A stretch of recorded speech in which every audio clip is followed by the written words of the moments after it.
तो नमस्कार दोस्तों, स्वागत है आपका हमारे YouTube channel Tiwari ji educational में। मेरा नाम है राघव तिवारी और आज की जो हमारी वीडियो होने वाली है ये BA प्रोग्राम सेमेस्टर 6 या फिर आप किसी भी क्लास के स्टूडेंट हैं, आपके में अगर ये टॉपिक है क्लाइमेट चेंज का, मिटिगेशन एंड एडेप्टेशन का, तो आपके लिए ये वीडियो बहुत ही इंपॉर्टेंट होने वाली है। चलिए दोस्तों, बिना टाइम वेस्ट किए आज की वीडियो को स्टार्ट करते हैं। देखिए दोस्तों, मिटिगेशन और एडेप्टेशन यानी कि शमन और अनुकूलन, इसका मतलब क्या है? देखिए, आप पहले इनका हिंदी मतलब समझ लें भाई। मिटिगेशन का मतलब होता है अल्पीकरण, कम करना, और एडेप्टेशन का मतलब होता है किसी चीज़ को अडॉप्ट करना, ठीक है, उसके अनुकूल होना, ठीक है, उसको अपनाना। देखिए दोस्तों, जब हम जलवायु परिवर्तन की बात करते हैं तो जलवायु परिवर्तन के प्रभाव से निपटने के लिए दो तरीके हमारे सामने आते हैं, एक मिटिगेशन और एक अडेप्टेशन।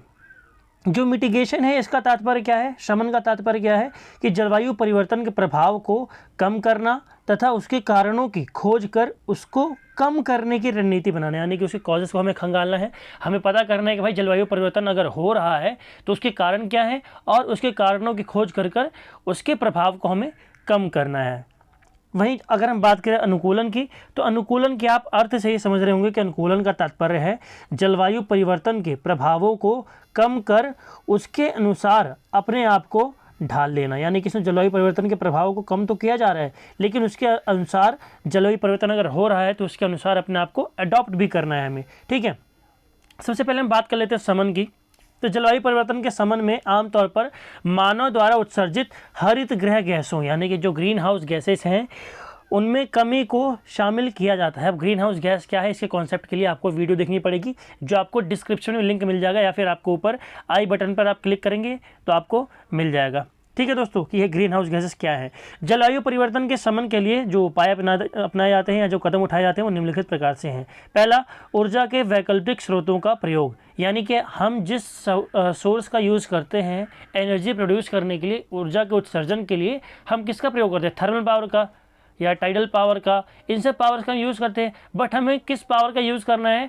हमें ऐसी ऐसी उत्सर्जन का प्रयोग करना है जिससे कम से कम प्रदूषण फैले, क्योंकि प्रदूषण ही है जो जलवायु परिवर्तन को बढ़ा रहा है, विश्व में जो तापमान है उसको बढ़ा रहा है। तो इसका उपयोग क्या, हम कौन सी ऊर्जा के साधनों का प्रयोग कर सकते हैं?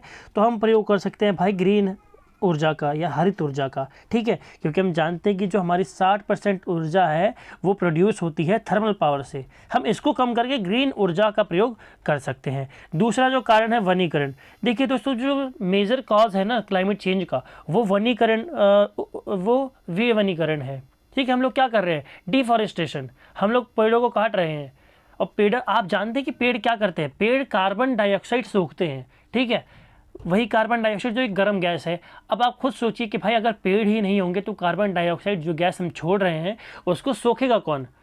तो वो अगर गर्म गैस है, अगर पेड़ नहीं सोखेंगे तो हमारे वातावरण जो है, हमारा जो पर्यावरण है, उसमें वो गैस घूमती रहेगी और गर्मी को वो बढ़ाएगी, ठीक है। नॉर्मल सा कॉन्सेप्ट भाई, अगर एक गर्म गैस हमारे तापमान, हमारे जो वातावरण है उसमें घूम रही है तो जाहिर सी बात है वो गर्मी बढ़ाएगी। अगर हम पेड़ ज़्यादा लगाएंगे तो वो पेड़ उसको सोख लेंगे, ठीक है।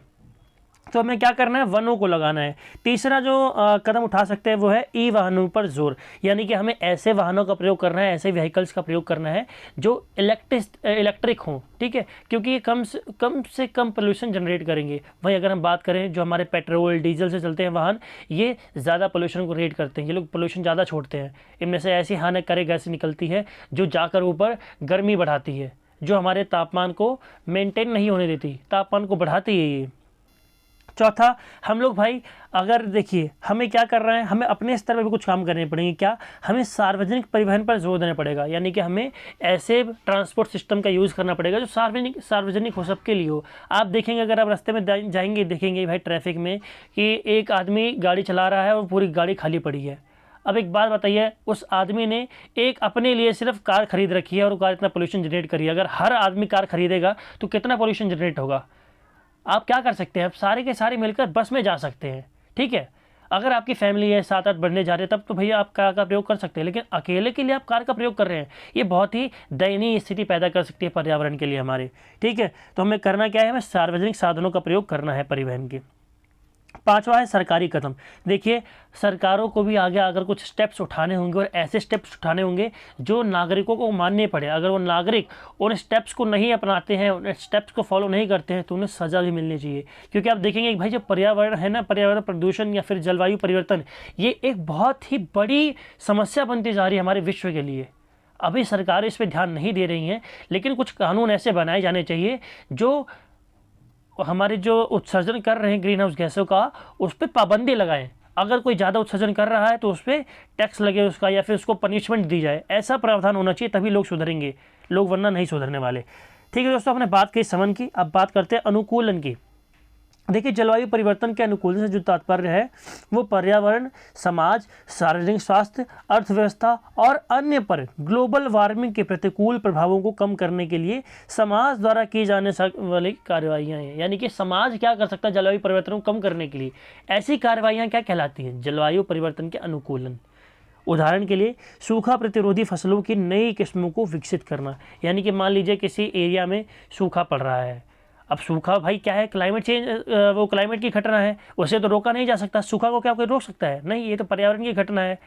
तो इसके लिए क्या करें, आप ऐसी फसलों का उत्पादन करें जो सूखा, जिसको पानी की कम ज़रूरत पड़ती है, जिसको पानी की ज़्यादा आवश्यकता ना पड़े। वहीं उल्टा आप देखेंगे, जहाँ बाढ़ ज़्यादा आती है वहाँ ऐसी फसलों का प्रयोग करें जिसको पानी की ज़्यादा ज़रूरत होती है। तो हमें खुद भी अडॉप्ट करना पड़ेगा पर्यावरण के प्रभावों को। हमें जो जलवायु परिवर्तन हो रहा है इसको अपने अनुकूल बनाना पड़ेगा। हम हाय हाय रोना बैठ के नहीं रो सकते हैं भाई। हमें जलवायु परिवर्तन अगर हो रहा है तो उसको अपनाना पड़ेगा कि जलवायु परिवर्तन हो रहा है, और कुछ ऐसे स्टेप्स अपनाएं जिनसे उस जलवायु परिवर्तन का प्रभाव हमारे ऊपर ज़्यादा ना पड़े। ठीक है। तटीय शहरों या नदी के निकट के समुदायों की रक्षा के लिए बेहतर बाढ़ रक्षा संबंधित बुनियादी ढांचे को तैयार करना। देखिए, अब जो तटीय इलाके हैं, जो समुद्रों के पास के, नदी के पास के इलाके हैं, वहाँ पर ऐसे स्ट्रक्चर्स डेवलप किए जाएं जिनसे पानी का जो स्तर है वो बढ़ने पर भी जो रिहायशी इलाके हैं वहाँ पानी ना जाए। ठीक है, आप समझ रहे हैं ना। दीवारें खड़ी की जा सकती हैं, वॉल्स खड़ी की जा सकती हैं, या फिर कोई और ऐसा स्ट्रक्चर बनाया जाए जिससे पानी जो है वो रिहायशी इलाकों में पहुँचे ही ना। तीसरा, जलवायु प्रेरित आपदाओं के लिए प्रारंभिक चेतावनी प्रणाली, यानी कि अलार्मिंग सिस्टम। यानी कोई घटना आने वाली है तो उससे पहले ही पूर्व चेतावनी दी जाए, ताकि लोग क्या करें, वहाँ से, उस एरिया से हट सके। जैसे कि आप अभी देखते हैं कि चक्रवात आने वाला होता है या तूफान आने वाला होता है, तो हमारा जो अलार्मिंग सिस्टम है वो इतना अच्छा डेवलप हो चुका है कि पहले से ही सूचना दे दी जाती है लोगों को, ताकि लोग क्या करें, उस स्थान को छोड़कर कहीं और जाके बस जाएं। तो ऐसे ही अलार्मिंग सिस्टम की ज़रूरत हमें और विकसित लेवल पर चाहिए। ठीक है। चौथा जो है, आपदा से पूर्व सामुदायिक भवनों और चारागाहों का निर्माण। अब देखिए, आपदा अगर आने वाली है तो अलार्मिंग सिस्टम पहले ही बता देगा भाई यहाँ पे बाढ़ आने वाली है, या फिर जल स्तर यहाँ बढ़ने वाला है, चक्रवात आने वाला है, सुनामी आने वाली है, कुछ भी आने वाला है। उससे हम क्या कर सके भाई, सामुदायिक भवनों का निर्माण किया जाए। क्यों? क्योंकि आप एक बात बताइए, जब रिहायशी इलाकों में सुनामी आएगी या बाढ़ आएगी तो वहाँ के लोगों का जो घर बार है सब तहस नहस हो जाएगा। वो लोगों को रहने के लिए एक सामुदायिक जगह बनाई जाए, वो ऐसे इलाके में जो हो जहाँ पे ऊंचाई हो। ठीक है, ऊंचे स्थानों पर इसका निर्माण किया जाए ताकि सभी लोग जाके वहाँ पर रह सके सामुदायिक रूप से। और चरागाहों का व्यवस्था की जाए, यानी कि जो पशु हैं, मवेशी जो पशु हैं हमारे, या फिर पालतू पशु हैं, इनके खाने का भी जुगाड़ वहाँ पर किया जाए। ठीक है दोस्तों, अब देखिए, आपके पेपर में अगर क्वेश्चन आता है ना आपका, तो आपको शमन और अनुकूलन में अंतर भी बताना पड़ेगा, और वो अंतर आपको इस चार्ट के माध्यम से मिल जाएगा। हम बात करें शमन की, तो यह जलवायु परिवर्तन के प्रभावों को कम करने की रणनीति है। वहीं अगर हम बात करें अनुकूलन की, तो यह जलवायु परिवर्तन के साथ तालमेल बैठाने की रणनीति, यानी कि हमें इसमें अपने आप को जीना है जलवायु परिवर्तन के साथ, और समय में हमें उपाय करने हैं उससे बचने के लिए। जो शमन है ये वैश्विक रणनीति है। देखिए, आपको जलवायु परिवर्तन के प्रभाव को कम करने के लिए ना वैश्विक लेवल पर उपायों को अपनाना पड़ेगा। अब मैं ऐसा क्यों कह रहा हूँ, समझने की कोशिश कीजिए। एक बात बताइए, अगर जलवायु परिवर्तन हो रहा है तो भाई हर जगह तो हो रहा है, कहीं एक ही जगह तो हो नहीं रहा है। ऐसा तो है नहीं कि भाई दिल्ली में हो रहा है और उत्तर प्रदेश में नहीं हो रहा, नहीं, तो ये पूरे विश्व में हो रहा है। तो हम जो उपाय अपनाएंगे ना वो पूरे विश्व को देखकर अपनाएंगे। ठीक है, अगर हम ग्रीन हाउस गैसों का उत्सर्जन कम कर रहे हैं, मान लीजिए दिल्ली के लोग कम कर रहे हैं, तो ऐसा नहीं कि दिल्ली की जलवायु सिर्फ अच्छी होगी, पूरे विश्व की जलवायु होगी। जलवायु जो है, बादल जो है हमारे, वो क्या स्थिर है? नहीं, वो टिके थोड़ी रहते हैं।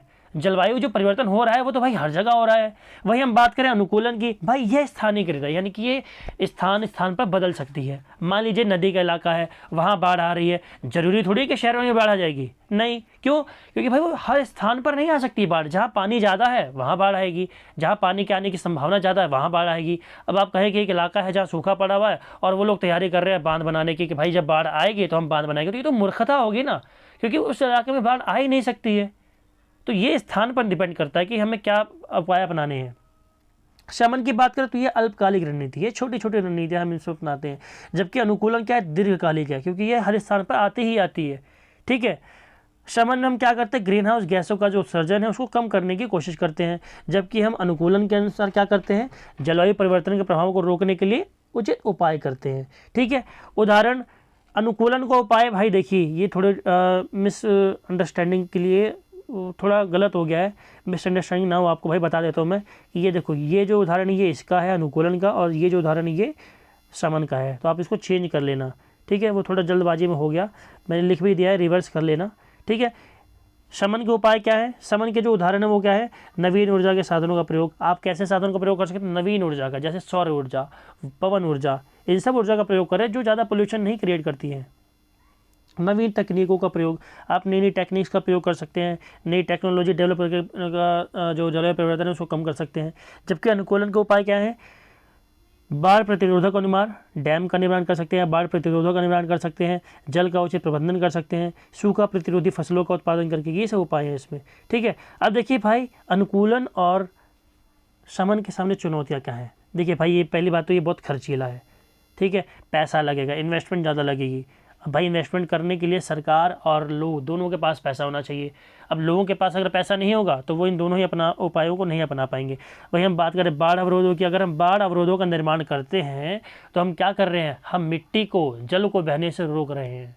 हम एक जगह अगर दीवार बना देते हैं तो वहाँ से ना मिट्टी आगे जा पाएगी, ना वहाँ से जल आगे जा पाएगा, तो जो फर्टिलाइजेशन है मिट्टी की वो कम हो जाएगी, उर्वरकता कम हो जाएगी। ठीक है। और भी कई सारी चुनौतियाँ हैं इसके सामने जो आप खुद भी लिख सकते हैं। ठीक है। आज की वीडियो दोस्तों यहीं तक थी, अगली वीडियो में मिलते हैं, तब तक के लिए जय श्री राम, जय हिंद, जय भारत। और हाँ, आपको इस पीडीएफ के लिए, इसकी पीडीएफ के लिए आपको टेलीग्राम लिंक ज्वाइन कर लेना है, जो नीचे आपको डिस्क्रिप्शन में मिल जाएगा। ठीक है दोस्तों, हमारे चैनल को हमारी इस वीडियो को लाइक कर दें, चैनल को सब्सक्राइब कर दें और वीडियो को शेयर कर दें। जय हिंद, जय भारत।